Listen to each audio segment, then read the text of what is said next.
In this video, I am going to teach you how to bring amazing fertility and strength to your garden for almost no money, all through the power of liquid garden amendments. I'm going to cover the 4 types of liquid garden amendments, and I've categorized them in order that scales from difficulty from easy to highly involved. I'll show you exactly how to make each of the 14 amendments that I use in my garden, what their uses and benefits are, and at the end, you'll have a framework to think about what is going to work best for you this growing season, so that you can stop spending money on store-bought plant foods and start using these mostly free homemade liquid garden amendments to get an amazing growing season this year. Welcome back to the channel. If you are new here, I'm Taylor and I teach gardeners the best, most effective garden practices that increase yields and protect our valuable planet. If you want to keep up with me, the easiest way that you can do that is by subscribing to my email newsletter. I send out free resources, reminders of when we drop a new video, and valuable gardening tips that will keep your garden thriving year-round. So, what is a liquid garden amendment? Well, on a basic level, a liquid amendment is something that you can easily pour or spray on your garden soil or on your plants to get a positive effect. For example, one of the best liquid amendments that you can get is both free and entirely out of your control: rainwater. You may have noticed that after a nice spring rain, everything in the garden, the grass, the trees, it all looks a bit greener. And yes, that's partly because the plants were just watered and they like that, but it's also because all of the plants just got a nice foliar application of nitrogen. A foliar application, in case you're wondering, refers to the leaves of a plant as opposed to the stems, the fruit, or the roots of the plant. So how do plants get nitrogen from rainwater? Well, because nitrogen is hanging out in the air. It's in the atmosphere, and as raindrops fall, they absorb nitrogen on their way down, and then they land on the plant or on the soil and they impart a small amount of nitrogen. Nature's liquid amendment. Now, if you are ready to start making some of these, we've got them time-stamped in the video, so you can skip around to find what you're looking for. But for starters, we need to talk about why we need to make these amendments in the first place. To reiterate, a liquid amendment is anything that you can pour or spray on your garden soil or plants to get a positive effect. The way that effect is achieved varies. It first of all depends on your intended usage of the liquid amendment, what it's made out of, and how it's made. And lastly, just based on the word amendment, we're assuming that something needs improvement, right? Or at least balancing. And here's where most people misunderstand what they're doing when they're applying one of these amendments. We really need to get it in our heads that most plants don't do well in the long run if they have to absorb nutrients through their leaves and roots all on their own. A chemical-based store-bought plant food is just that, food for plants in the form of chemicals that are broken down into precise doses that the plant will readily absorb.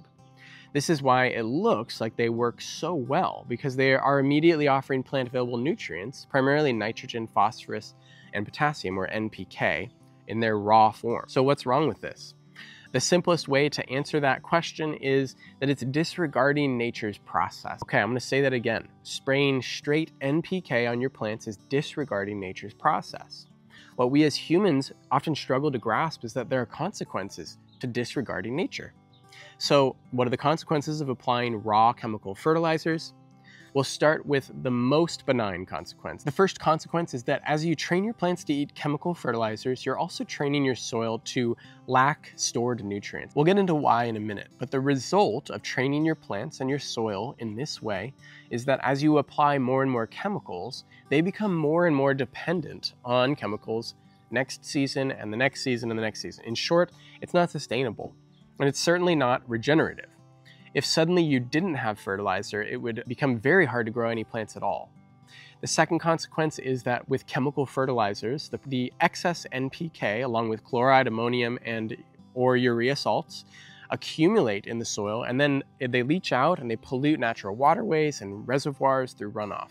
In short, they're harmful pollutants. And the third and most sad consequence, in my opinion, is that these chemical fertilizers have no regard for microbial life. They create uninhabitable soil for microbes, and they reduce healthy microbes on your plants. Now, why does this matter? Well, I'm glad you asked. It is hard to overstate the importance of healthy microbes for plant health, because they are intimately involved in just about every function of a plant. Microbes help stimulate seed germination, they deliver growth hormones, they facilitate nutrient delivery to recently germinated seeds, they help root systems grow stronger, they exchange nutrients with the plant for the entirety of its life cycle, they create protective defenses against pests and disease, they interact with pollination, they break down nutrients in the soil into plant-available compounds, and so much more. Microbes are essential to your garden work. Now you might be asking, how do we get these microbes into the garden? And now we're ready to talk about liquid amendments, starting with our leachates. Now a leachate is simply something that has drawn nutrients out of a substance through water. Pretty straightforward. So here I have 3 leachates. We've got Compost Leachate, Worm Leachate, and Bokashi Leachate. These 3 liquid amendments are simply the results of me straining water through a nutritionally and microbially rich substance and collecting it out the other side. Now for starters, to make compost leachate, you can do it a number of ways. But the best way that I've found is by making a sort of large tea bag out of a paint strainer or a fine mesh bag, putting some compost in the bag and then steeping it in a bucket of water. You don't want to massage the bag or try to break up the compost too much. You're really just looking for a nice gentle extraction that draws out some of the valuable nutrients and microbes. What you get when you do this is a mixture of humic and fulvic acids, soluble nutrients, and some beneficial microbial byproducts. Now, any one of these things is going to be useful for your garden, but the humic and fulvic acids especially. These acids have been shown to improve soil structure, increase water retention, and enhance nutrient availability to plants. In addition to direct benefits on the soil health, humic acid is a really amazing addition to IMO 3 and 4, which we'll show how to make later on. But it essentially has been shown to be a particularly powerful fungal food, which we're always looking for since bacteria are often much easier to cultivate in the garden. We want a balance of fungi and bacteria if possible. And the second liquid that I've got here is worm leachate. It's basically everything that I mentioned about compost leachate, but more and better. It's got higher levels of humic and fulvic acids, more soluble nutrients, and more beneficial microbial byproducts. To make worm leachate, you can use the same method as the compost leachate, but with worm castings, or more simply, you can just run water through your worm bin and then catch it out on the other side. If you have one of these with a fancy spigot, you can catch it there, or if you're using a multiple tote system, you can just collect the water from the collection bin. And last up is Bokashi Leachate. Now, if you're unfamiliar with Bokashi, this is an anaerobic fermentation of organic material, typically kitchen waste and food scraps.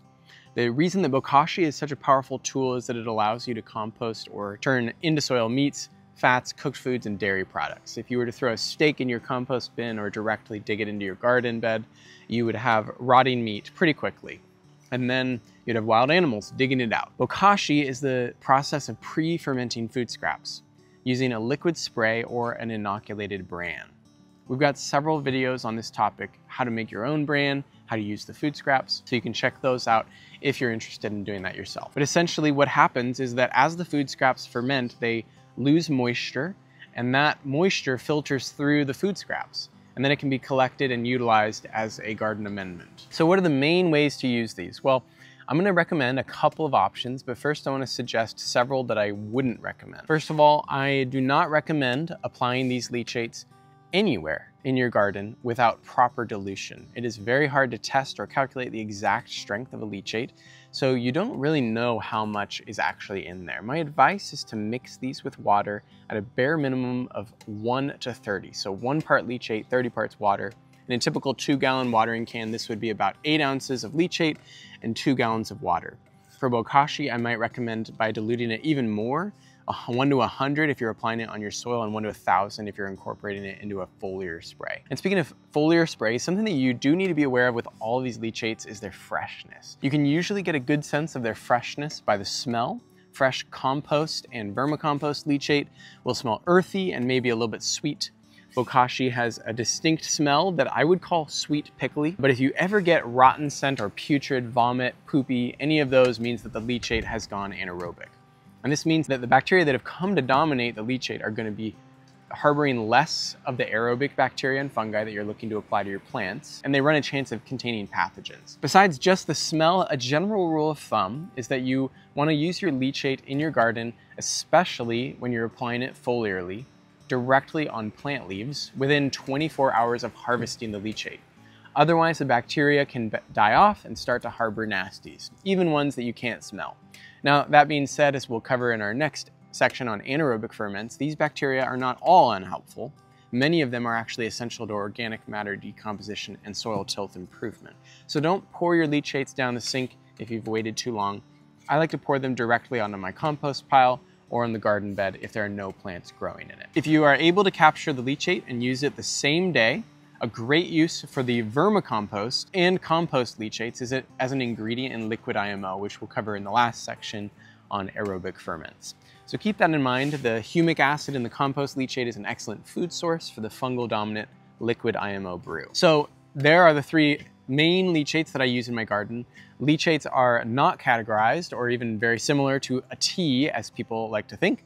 They serve a specific purpose. They're quick and easy extraction of some of the healthy microbes and nutrients. It's a great starting place if you're dipping your toes into making your own liquid amendments. But now that we have dipped our toes, let's get up to the ankles and check out the anaerobic fermented amendments. We've got 4 types of anaerobic ferments. Big words here. Anaerobic means lack of oxygen.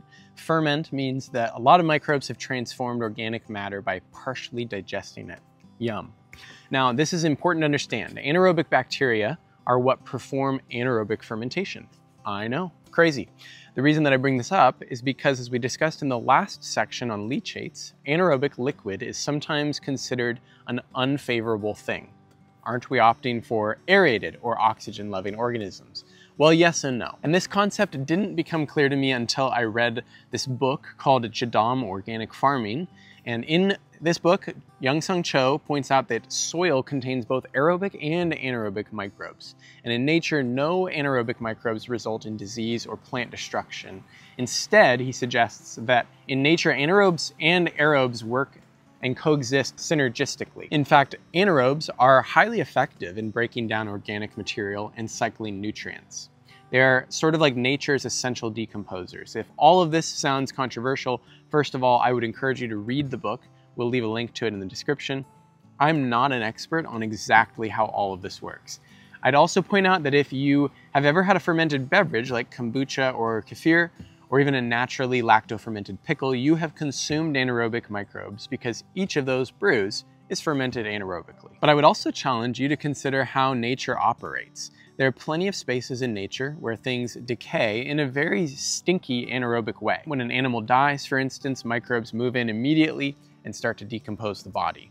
This is not a clean, fresh scented compost smell. It smells rotten, and that's how nature handles the decomposition process. It needs those fast-acting anaerobic microbes to break stuff down into soil nutrients so that something else can live. So as we're preparing and applying our anaerobic ferments for the garden, there are a couple things that you want to keep in mind. The main thing to remember, as was the case for the leachates, is that they are applied to the soil and plants with restraint. We're not trying to go overboard and throw our plants off balance with a sudden surge of large quantity of nutrients. Instead, we follow very specific dilution protocols, all of which will be provided in the resources linked below. Another thing is appreciating the context and the quality. If this is not something that's interesting to you, you can just take my word for it and skip to the recipes. But as far as quality, jar of worm leachate that has gone anaerobic. It smells a bit off. As leachates go anaerobic, their pH rises, meaning that they are losing acidity. The reason that this is relevant is because harmful bacteria or pathogens struggle to survive acidic conditions, which is why vinegar, for instance, is often used as a natural household disinfectant. So let's take a look at the 4 types of safe anaerobically fermented garden amendments. First up is JADAM liquid fertilizer, or JLF. This is the simplest and most easy to make of the fertilizers. All we have to do is select a plant or multiple plants debris, mix it up with some leaf mold soil, and cover it with water. 3 ingredients all playing a vital role. The plant debris is going to serve as a food source for the microbes that are living on the plant debris, as well as the microbes living in the leaf mold soil. Leaf mold soil refers to the soil found underneath the leaf litter of an undisturbed deciduous forest. These microbes living in this soil are super strong and adapted to live perfectly in your climate. When you mix these guys up in water with the plant debris, you're encouraging anaerobic bacteria and fungi to eat and multiply. These microorganisms are going to digest and poop out ready-made bioavailable plant nutrients that can then be watered into plants that would benefit. And the coolest thing about JLF is that you can customize your fertilizers to fit the exact needs of each individual plant in your garden or the specific plants that you grow on your farm. Tomato JLF can be made from tomatoes as plant debris.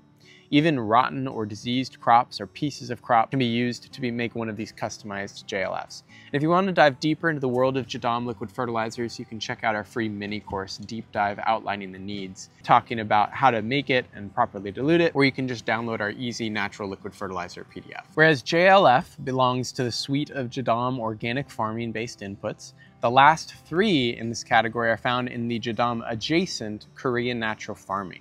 So Youngsung Cho, the creator of JADAM, drew a lot of inspiration from his father's principles, his father being Han Kyu Cho, the creator of KNF. So the first main anaerobic ferment in KNF is something called fermented plant juice, or FPJ. FPJ also has a counterpart called fermented fruit juice, or FFJ. Both are created by weighing plant debris and adding equal parts brown sugar by weight, mixing them together and allowing the brown sugar to draw out moisture from the plant debris through osmotic pressure. As this happens, plant growth hormones, enzymes, microbes, and some nutrients are extracted from the plant debris, and a serum is left behind that can be strained and collected. The syrupy input is your FPJ or FFJ, depending on what you used. Each of these have unique functions in the garden as well. They're not exactly fertilizers because their primary function is not to impart nutrients, although they do that. Instead, FPJ is used to help boost plants during their vegetative phase, and FFJ is used to help boost plants during their fruiting phase. It's pretty intuitive. Fermented plant juice draws out hormones and microbes that were used to help a plant put on its leaves. This is an important stage of a plant's life, as it's when the plant is trying to photosynthesize as much as possible so that it can store energy. But when a plant is trying to fruit, it's time to stop applying FPJ and start applying FFJ, since the enzymes and the nutrients from the FFJ are suited to helping plants produce fruit or flowers. So FPJ is always diluted 1 to a 500 at least. It's a very potent spray and should never be applied undiluted. The second KNF anaerobic ferment is made in a very similar process, but with slightly different ingredients. This is FAA, or fermented fish amino acids, and it's made by fermenting fish waste products in brown sugar, equal parts by weight again, and the result is a very powerful fertilizer. So unlike FPJ or FFJ that take a week to ferment, FAA is a much longer process, taking at the very least 3 months, but preferably 6 to even a full 12 months. So during this time, the fish waste will decompose almost entirely, leaving a serum rich with nearly a complete spectrum of plant nutrients. And understandably, this fertilizer is even more potent than FPJ, so it's almost always diluted 1 part to 1,000 parts water. FAA is also best applied during the vegetative stage of a plant's life cycle, since it helps with plant leaf stem and root development. And then in the last slot in the KNF-based anaerobic ferments belongs to the good old LABS, Labs, Lactic Acid Bacteria Serum, sometimes just called LAB. LAB is a collection of diverse anaerobic microbes that, when sprayed on plant leaves, soil, or livestock bedding, act as the law enforcement of the garden against pathogens, meaning that they are really strong, and the main goal is to crowd out and dominate bad bacteria and fungi. LAB is an awesome input to use if you're looking for a relatively easy way to keep plant diseases at bay, or if you're looking for a way to reduce odor in your chicken coop. It performs a number of other functions as well, but those are some of the main ones. It's also a great all-purpose probiotic. It's totally edible, as are all the KNF amendments, and it contains large quantities of diverse lactic acid bacteria strains. To make LAB, you collect and culture rice wash water by letting it sit out in a breathable container for a few days, or until it starts to smell slightly sour, and it gets a light film on the top of the water. Then you add this cultured rice wash water to milk, and you let it sit until the curds and whey have separated. The whey is the LAB serum, and it can be stored indefinitely in the fridge or on the shelf if you supersaturate it with brown sugar. This process just causes the microbes to go into a dormant state so that they stop eating. LAB is often applied 1 to 500 and sometimes 1 to 1,000. Okay, now that we have covered LAB, we are ready to head over to the third type of liquid garden amendments, extracts. Rather than simply collecting runoff from a solid substance or allowing microbes to quickly decompose and transform organic matter, extracts utilize either alcohol or vinegar to slowly draw out nutrients and minerals from particular ingredients. And in the extracts category, we've got 3 amendments that serve some very important and unique purposes. We'll first check out our vinegar extracts, water-soluble calcium acetate and water-soluble calcium phosphate. Both of these extracts are made in virtually identical ways using just slightly different ingredients. For the WCP, animal bones are cooked and charred until thoroughly baked and then soaked in vinegar for 1 to 2 weeks. During this time, the vinegar draws out the minerals and preserves them in the solution. The specific minerals are calcium and phosphorus. These minerals are of critical importance to a plant as it is attempting to develop its flower buds. So WCP is often applied foliarly in the growing season while a plant is growing and forming its flower buds. Once the plant forms its flowers and fruit, you transition to applying water-soluble calcium acetate, or WCA. WCA is made the same way as WCP, only instead of using animal bones, charred eggshells are used. The calcium acetate helps supply the plants with all of the bioavailable calcium that it needs to fully form its fruit, and it can be used as a preventative measure against blossom end rot in tomatoes or other fruit-producing binding plants. And our third and final extract serves an entirely different function in plant health, and it's also created in a much more involved way. Oriental herbal nutrient, or OHN, is made from extracting beneficial compounds from 5 traditional herbs: angelica root, licorice root, cinnamon bark, fresh garlic, and fresh ginger. And we have a lengthy video detailing this entire process, so be sure to check that out. But to put it succinctly, to make OHN, you have to follow a multi-step process. First, you hydrate the dried herbs in a low alcohol content beverage. Next, you ferment these herbs along with the fresh ones in brown sugar for 1 week. And then you begin the extraction process by adding a high alcohol content spirit. Vodka is commonly used here, and then you stir the container every single day for several months, extracting portions of the mixture and replacing with vodka as you go. As a result, you get 1 container of each of the 5 herbs plus 1 additional jar of angelica root extract. To make OHN, you combine each of these equal parts together. OHN is no doubt one of the most time-consuming of the amendments to make, save for Liquid IMO, which we'll cover shortly. However, despite taking a good deal of time and a little bit more money than the others, since vodka ain't free, OHN is an incredibly powerful preventative medicine for your plants that will act as both a natural pest deterrent and a fungus inhibitor. OHN is called the medicine of the Korean natural farming core 9 inputs.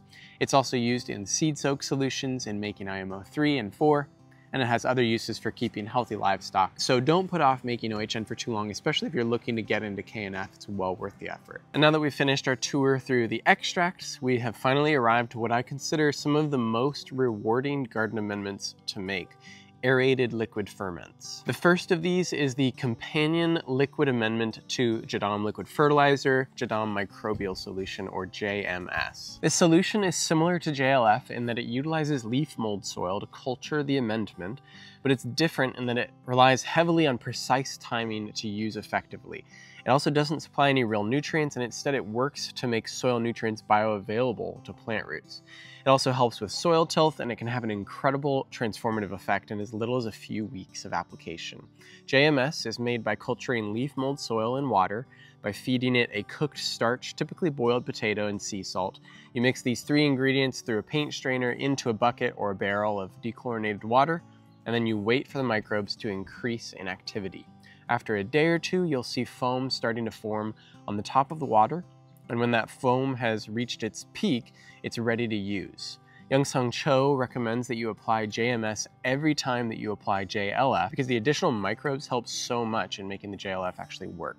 JMS has a wide range of uses. It's used in the JADAM suite as a natural pesticide and fungicide alongside the wetting agents and herbal solution. It's an all-around really incredible microbial booster. And it's a great one to try out if you're just getting started with microbial soil inoculants. When you apply JMS to plant foliage, you want to dilute it at the very least 1 to 10 in water. Even more is preferable if you're testing it out on your plants, and definitely dilute it more if you've got young plants because you don't want the microbes to do a feeding frenzy around the baby plant roots.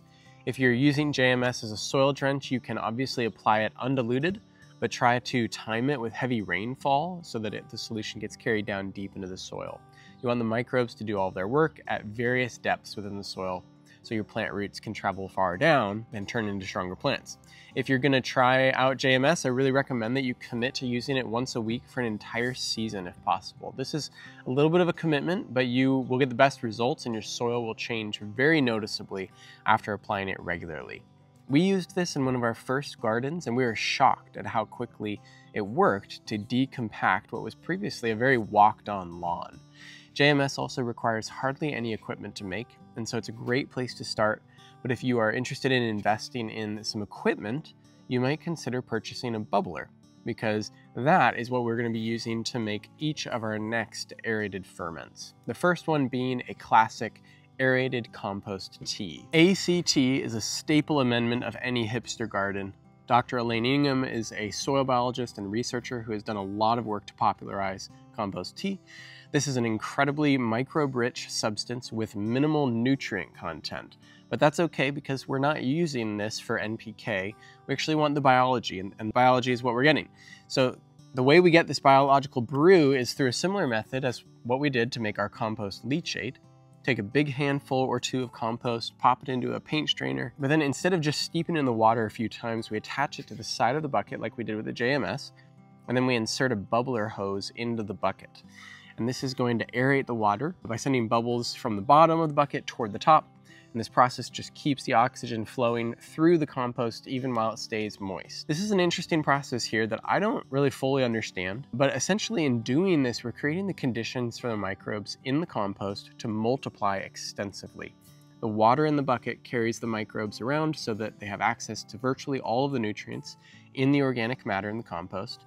But with the oxygen, the aerobic microbes that are commonly found in high quality compost are kept alive.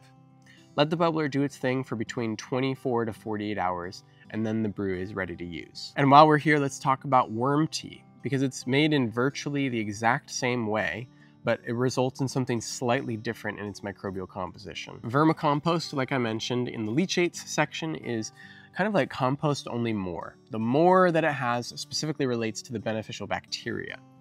Vermicompost is generally found to be rich in bacteria when compared to compost, which can often be more rich in beneficial fungi. Stay with me here. The reason that this matters is because fungi and bacteria are two microbes that perform unique functions in the garden. Bacteria, on the one hand, serves as fast-acting microbes that boost nitrogen cycling, they reproduce quickly, and are great help in growing veggies and other annuals in the garden. Fungi, on the other hand, are quite a bit slower to develop, and they create longer-lasting underground networks, specifically if they are allowed to stay in the soil undisturbed. Fungi are typically thought of as the ideal microbes for cultivating healthy soil that grows trees, bushes, and other perennial shrubs that aren't going to be coming out of the ground. Now here's the thing. We want both bacteria and fungi in our gardens. They serve different functions, and diversity is always our friend. But as a general guideline, and I'm probably going to get blown up in the comments from someone who has a hot take on this, nevertheless, my advice would be to give your annuals the worm tea and your perennials the compost tea. A couple things to keep in mind as you're making these. One, some people, my past self included, like to feed their aerated teas a carbohydrate source like molasses. What this does is it helps increase the bacterial content in the brew because bacteria love sugar. However, worm castings already contain enough bacteria to proliferate plenty on their own, so they don't really need any extra help. Additionally, since we're typically trying to cultivate fungi in an aerated compost tea, you want to keep the molasses out so the fungi actually have a chance to get established over the bacteria, otherwise they can take over. What you could feed your compost tea to increase the fungal composition of the tea is either fish hydrolysate or kelp meal. These are two ingredients that fungi feed on, so keep that in mind as you're brewing these up. Another factor in making sure that your compost tea is fungal dominant is by making some compost that is fairly woody. Well-decomposed wood chips are a great addition to homemade compost, and a little goes a long way in getting them packed with fungi. A final point on the teas is that it's worth pointing out that while they are very rich in microbes, they do not contain much in the way of nutrients. Because of this, they should not be considered a fertilizer, and therefore they can be freely applied to plants and soil without much dilution. A 1-to-1 ratio of tea in dechlorinated water will likely not harm your plants, even if you're watering it directly onto them. Of course, always best to do a test when you're getting started with these. It's hard to calculate exactly the exact composition of these and what it's going to be since they're home brews, but generally it's safe to apply a compost or vermicompost tea to soil and plants fairly undiluted. Feel free to apply these once a week or even once a month during the growing season, but don't go too often because you can overwhelm your soil with microbes, and if there's not enough food source in the soil, the microbes can start to become unhelpful. And as you go to apply these, make sure that you use them within a few hours of finishing the brew, if possible. Once you pull the bubbler out of the microbes start running the risk of dying off as they lose access to oxygen. Always do a smell check on these teas. If they smell rotten or putrid, they've gone bad. They should smell earthy and fresh, and they should have formed some nice foam or bubbles on the surface of the water. And now we have one final liquid garden amendment to discuss, and of course it's the king of them all, liquid indigenous microorganisms, or Liquid IMO. Liquid IMO is made in very similar way to the previous two brews, with the addition of a few extra ingredients and a very different inoculant from worm castings or compost. If you're unfamiliar with IMO, I'll give a brief description of how it works and how it's made, and then I'll move on to making the tea. IMO refers to a set of robust microorganisms that are native to the natural untouched forests in your area. Particularly in deciduous forests, trees drop their leaves, which accumulate on the forest floor, feeding soil biology for decades upon decades. The resulting microbiology underneath this leaf litter is teeming with the strongest beneficial microbes imaginable. This is the soil that we collect when we make the JADAM amendments. However, to make IMO, we take a more gradual and gentle approach to this collection. IMO stage 1 is made by placing a box of cooked rice underneath the leaf litter and leaving it for several days or several weeks even to ferment and be colonized by the microbes in that spot. Once they've sufficiently fed on the rice, we put them on ice, which in this case is actually brown sugar, and then they go dormant. This is IMO 2. IMO 2 is then fed and grown onto a substrate like wheat bran or oats to make IMO 3, and then finally IMO 3 is combined with soil native to your garden or farm so that the wild microbes get the chance to integrate with the microbes already on your land. The result is IMO 4, and yes, it just looks like dirt, but it's actually one of the most powerful soil inoculants on the planet. And this is the inoculant that we use to further diversify and expand the microbes in liquid IMO. So to make liquid IMO, place a handful of your IMO 4 in your paint strainer, set it up in a 5-gallon bucket with dechlorinated water in your bubbler, and then optionally you can add the Korean natural farming amendments that are used to make IMO 3 and 4. I like to add a small amount of FPJ, salt water, apple cider vinegar, OHN, as well as a healthy dash of humic acid-rich worm leachate. Let this puppy bubble for 24 to 36 hours and it is ready to use. Liquid IMO is so packed with microbes it's often heavily diluted to make it stretch far. 1 to 500 or even 1 to 1,000 is typical for liquid IMO when you're applying it directly to plants. You can water it in as a soil drench if your plants aren't on the ground, or you can pour it on your compost pile to speed up decomposition and give it some massively diverse microbes. Check out our video, A Beginner's Guide to IMO 1 through 5, if you're interested in learning more. I kind of documented my journey into getting into this stuff. This year we'll be releasing a lot more content on how to actually do the whole process. Now that we've covered the 14 liquid amendments that I like to use in my garden, I thought it might be helpful to address some of the basic ways that these can all be applied. I've given more specifics in each of the descriptions of the amendments and in the digital downloads, but overall there are 4 main application methods for each of the amendments, some of which will be appropriate to some of the amendments and not others, and some of which are fine for any of the amendments. Speaking of which, the most straightforward way to apply any liquid amendment is as a soil drench undiluted. This is generally considered safe for any of the amendments that I've mentioned so long as plants aren't in the ground yet. And just because you don't need to dilute them to use them as a soil drench, it doesn't mean that you shouldn't water them in after applying them. So in the case of LAB, FPJ, OHN, WCA, WCP, you only need to apply a very small amount per square foot, so it's best to add them to a filled up watering can in their recommended doses before watering them into the ground. For fertilizers and aerated ferments, you can feel free to apply them undiluted to mulched soil. If you're applying any of these to soil while plants are in the ground, make sure to dilute them properly according to the recommended dilution rates that I've mentioned already. The second major method of application that I've already mentioned many times is foliar application. Foliar application can be used with care for any of the non-leachates, given that you follow the recommended dilution rates. For foliar applications, there are a couple things you should know. First of all, a sprayer like a pump sprayer or a battery-powered backpack sprayer are going to be your friend because they allow you to achieve max coverage of plant leaves without pouring tons of excess liquid that just drips off the plant. 2 more tips on applying these amendments foliarly are apply after you've watered your plants, specifically if you're using overhead watering, because the water will wash off the leaves. And then also, if you want any of the amendments to stick and spread out on your plant foliage, consider adding some very clean, fragrant-free soap or a homemade wetting agent like the JADAM wetting agent. You can check out our video on how to make that. When you apply these amendments combined with a wetting agent, you just increase their effectiveness in sticking to the plant and doing their thing longer. The third way to use any of these amendments is as an addition to your compost pile or piles of leaves, really any source of high carbon material that you want to break down. This is typically a very safe way of disposing of anaerobic leachates as well as the last bits of your aerated brews. All of these can aid in some way to organic matter decomposition in your piles, which means that you can break down carbon materials faster and they will result in a substance with a higher microbial diversity. Finally, but not least important, you can use many of these, if not all of them, except for leachates, as a food and microbe source for charging your biochar. Biochar is activated charcoal that has soaked up nutrients and microbes, and it is an incredible addition to any garden. It acts as a sort of permanent compost with super powerful qualities. It holds onto a ton of nutrients and microbes because it has a very porous structure. A gram of biochar contains the square footage of several tennis courts. You can check out our videos on making biochar if you want to learn more about that.